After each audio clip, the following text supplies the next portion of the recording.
Big breaking. UDFിലെ 25 പ്രമുഖരുടെ മക്കൾ സ്വാശ്രയ മെഡിക്കൽ കോളേജുകളിൽ പ്രവേശിച്ചത് തലവരി അല്ലെങ്കിൽ സ്വാധീനം ഉപയോഗിച്ച്. ആരും തന്നെ മെറിറ്റിൽ പ്രവേശനം നേടിയവരല്ല. ചെന്നിത്തല, മുനീർ, അബ്ദുറബ്ബ് എന്നിവരുടെ മക്കളും ഈ പട്ടികയിൽ ഉൾപ്പെട്ടിട്ടുണ്ട്. MBBSന് മതിപ്പ് ഫീസ് 1 കോടി രൂപയും PG കോഴ്സിന്റെ മതിപ്പ് ഫീസ് 3 കോടി രൂപയുമാണ്. പ്രതിപക്ഷ നേതാവ് രമേശ് ചെന്നിത്തല ഉൾപ്പെടെയുള്ള 25ഓളം UDF നേതാക്കളുടെ മക്കളോ മരുമക്കളോ ചെറുമക്കളോ ലക്ഷങ്ങൾ തലവരിപ്പണം നൽകിയോ സ്വാധീനം ചെലുത്തിയോ ആണ് സ്വാശ്രയ മെഡിക്കൽ കോളേജുകളിൽ പഠിക്കുന്നത്. സ്വാശ്രയ വിഷയത്തിൽ നിരാഹാരം കിടന്ന് സമരം ചെയ്യുന്ന UDF നേതാക്കളുടെ ധാർമ്മികതയാണ് ഇതിലൂടെ ചോദ്യം ചെയ്യപ്പെടുന്നത്. മുൻ മന്ത്രിമാരുടെയും നിലവിൽ MLA-മാരായിട്ടുള്ളവരുടെയും മക്കളും പേരക്കുട്ടികളും സ്വാശ്രയത്തിൽ പഠിക്കുന്നുണ്ട്. ഇതിൽ 6 പേർ പ്രവേശന പരീക്ഷയിൽ യോഗ്യത പോലും നേടിയിട്ടില്ല. ലക്ഷങ്ങൾ തലവരിപ്പണം നൽകിയാണ് ഇവർ പ്രവേശനം നേടിയത്. MBBSന് 75 ലക്ഷം മുതൽ 1 കോടി രൂപ വരെയും PGക്ക് 2 കോടി രൂപ മുതൽ 3 കോടി രൂപ വരെ നൽകിയുമായിരുന്നു പ്രവേശനം. പ്രതിപക്ഷ നേതാവ് രമേശ് ചെന്നിത്തലയുടെ മകൻ MBBS പഠിച്ചതും ഇപ്പോൾ PGക്ക് പഠിക്കുന്നതും അമൃത മെഡിക്കൽ സയൻസസിലാണ്. മാനേജ്മെന്റ് കോട്ടയിലായിരുന്നു പ്രവേശനം. മുൻ മന്ത്രിമാരായ MK മുനീർ, PK അബ്ദുറബ്ബ് എന്നിവരുടെ മക്കളും ആര്യാടൻ മുഹമ്മദിന്റെ പേരക്കുട്ടികളും പഠിക്കുന്നത് സ്വാശ്രയ മെഡിക്കൽ കോളേജിലെ മാനേജ്മെന്റ് സീറ്റുകളിലാണ്. നിരാഹാരമനുഷ്ഠിച്ച N ഷംസുദ്ദീൻ MLAയുടെ മകൾ ഷഹർസാദ് പഠിക്കുന്നത് പാലക്കാട് കരുണ മെഡിക്കൽ കോളേജിലാണ്. സർക്കാരുമായി ഒരു കാലത്തും കരാർ ഒപ്പുവയ്ക്കാൻ തയ്യാറാകാതെ സ്വന്തം നിലയിൽ ലക്ഷങ്ങൾ വാങ്ങി പ്രവേശനം നടത്തുന്നവരാണ് കരുണ മെഡിക്കൽ കോളേജ്.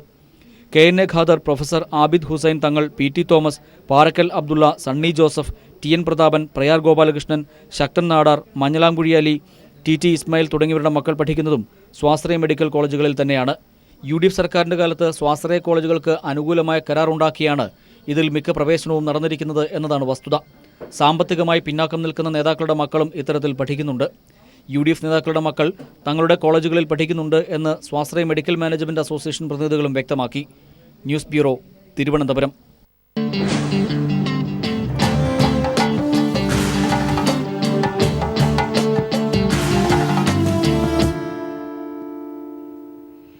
അതിർത്തിയിൽ ഇന്ത്യ സുരക്ഷ കർശനമാക്കിയതിനു പിന്നാലെ ഇന്ത്യൻ പോസ്റ്റുകൾക്ക് നേരെ വീണ്ടും പാക് പ്രകോപനം. അതിർത്തിയിൽ പാക് ഡ്രോണുകൾ നിരീക്ഷണ പറക്കൽ നടത്തി. അതേസമയം അതിർത്തി ലംഘിച്ചുവെന്നാരോപിച്ച് പാകിസ്ഥാൻ പിടികൂടിയ ഇന്ത്യൻ സൈനികൻ ഒരു ദിവസം പിന്നിടുമ്പോഴും പാക് സൈന്യത്തിന്റെ കസ്റ്റഡിയിൽ തുടരുകയാണ്. സൈനികനെ മോചിപ്പിക്കാൻ നീക്കം ശക്തമാക്കുമെന്ന് കേന്ദ്ര ആഭ്യന്തരമന്ത്രി രാജ്നാഥ് സിംഗ് വ്യക്തമാക്കി. ഇന്ത്യയുമായി യുദ്ധത്തിനില്ലെന്നും ഇന്ത്യ ആക്രമിച്ചാൽ ശക്തമായി തിരിച്ചടിക്കുമെന്നും പാക് പ്രധാനമന്ത്രി നവാസ് ഷെരീഫ് അറിയിച്ചു.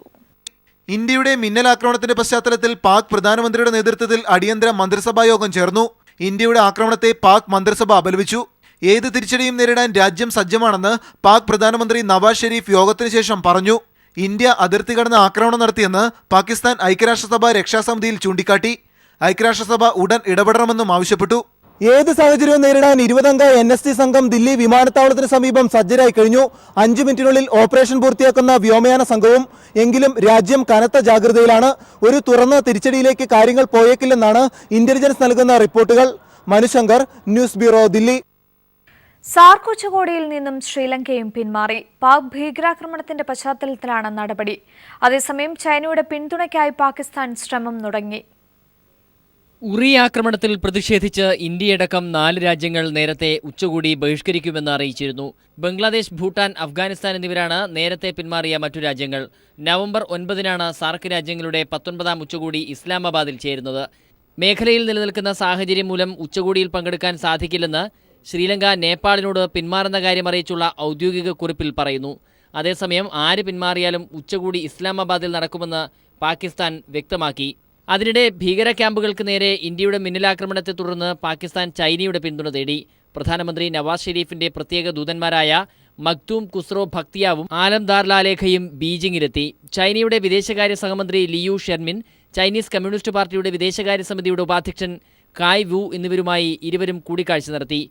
കശ്മീരിലെ സ്ഥിതിഗതികളിൽ അന്താരാഷ്ട്ര സമൂഹം ഇടപെടുന്നതിനുള്ള സമയം അതിക്രമിച്ചിരിക്കുന്നുവെന്ന് ഇരുവരും ചൈനീസ് നേതാക്കളെ അറിയിച്ചു. International desk.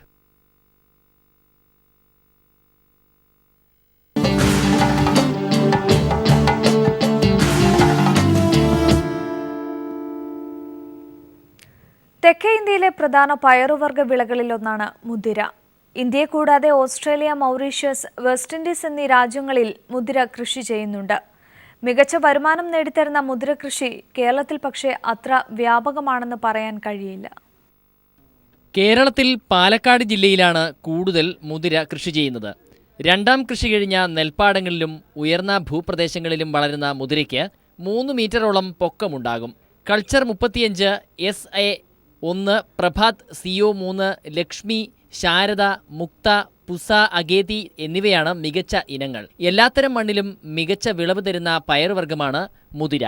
ജൂലൈ മാസത്തിൽ വിതയ്ക്കുന്ന മുതിര ഒക്ടോബർ, ഡിസംബർ മാസത്തിലാണ് വിളവെടുക്കുന്നത്. 1 ഹെക്ടർ സ്ഥലത്ത് കൃഷി ചെയ്യാൻ 25 മുതൽ 30 കിലോഗ്രാം വിത്ത് വേണ്ടിവരും. മുതിര കൃഷി ചെയ്യുന്നതിന് സ്ഥലം നന്നായി ഒരുക്കിയ ശേഷം 25 സെൻറ്റിമീറ്റർ അകലത്തിൽ വിത്തുകൾ പാകാം. വളം പ്രയോഗിക്കുമ്പോൾ ഹെക്ടറിന് 500 കിലോഗ്രാം ചുണ്ണാമ്പും 25 കിലോഗ്രാം ഫോസ്ഫറസും നൽകണം. കീടങ്ങളുടെ ആക്രമണം മുതിരയ്ക്ക് കുറവാണ്. അതിനാൽ തന്നെ രോഗപ്രതിരോധത്തിന് ചെലവും കുറവാണ്. 4 മാസം കൊണ്ട് കായ്കൾ മൂപ്പെത്തും. News desk.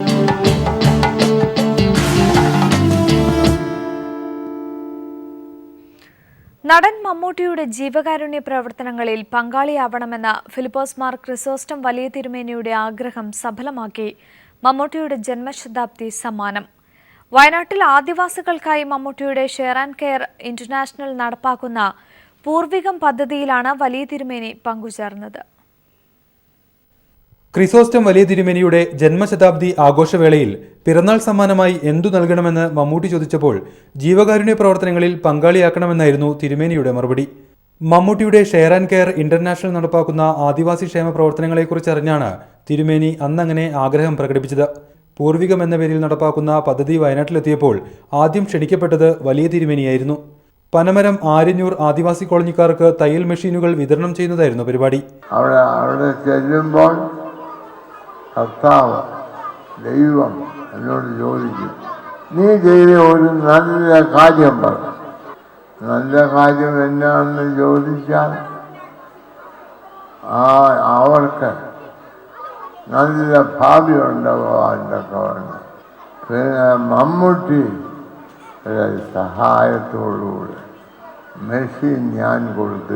എനിക്ക് ഒന്നുമില്ല, എന്നാൽ അവർക്ക് മെഷീൻ ഞാനാ കൊടുത്തതെന്ന് പറയുമ്പോൾ ദൈവം പറയും, നീ എന്ത് ഭാഗ്യമാണ്, നീ കൊടുത്തോളാം, സ്വർഗത്തിൽ കയറാം. പനമരം പഞ്ചായത്തിന്റെ സഹകരണത്തോടെ പനമരം ഗവൺമെന്റ് LP സ്കൂളിലായിരുന്നു പരിപാടി. ജനപ്രതിനിധികളും നാട്ടുകാരും ഉൾപ്പെടെ നിരവധി പേർ പങ്കെടുത്തു. ശാരീരികമായ ആവശ്യതകളുണ്ടെങ്കിലും വിദ്യാർത്ഥികൾക്കൊപ്പം ദീർഘനേരം ചെലവഴിച്ചും സമീപത്തെ ആദിവാസി കോളനി സന്ദർശിച്ചുമാണ് ക്രിസോസ്റ്റം തിരുമേനി മടങ്ങിയത്. News bureau, Wayanad.